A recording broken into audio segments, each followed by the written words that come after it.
as people who are worshiping idols, praying using beads, bringing small graven images. So they are described Christianity as that one kind of religion.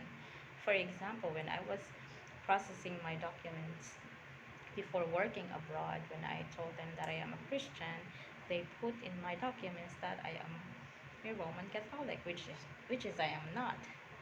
So yeah, so they describe Christianity as one religion, but no, Christianity is a vast and diverse group of people that if you don't know about it,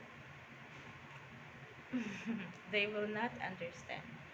So there are Christians who are not worshiping idols, who are not using beads, who are not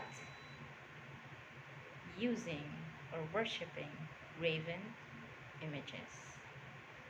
Okay, so as time goes by, as I am reading the Word of God, as I am reading the Scripture, I have also learned, especially in the letters of Apostle Paul, that there are only three kinds of people: the natural people or the natural mind people, the carnal Christians, and the spiritual Christians or the spiritual people.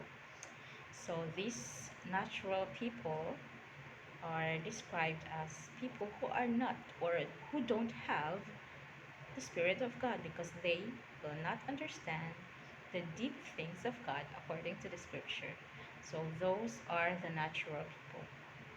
And carnal Christians are those people who are claiming that they believe in Jesus Christ, that they receive Jesus Christ, but their actions contradicts to their words and contradicts to the scripture. So those are carnal Christians. And this lastly are the spiritual Christians or the spiritual people who live accordingly from the scripture and through the word of God. People who live righteous and a holy life, who live righteously and living a holy life. So those are spiritual people.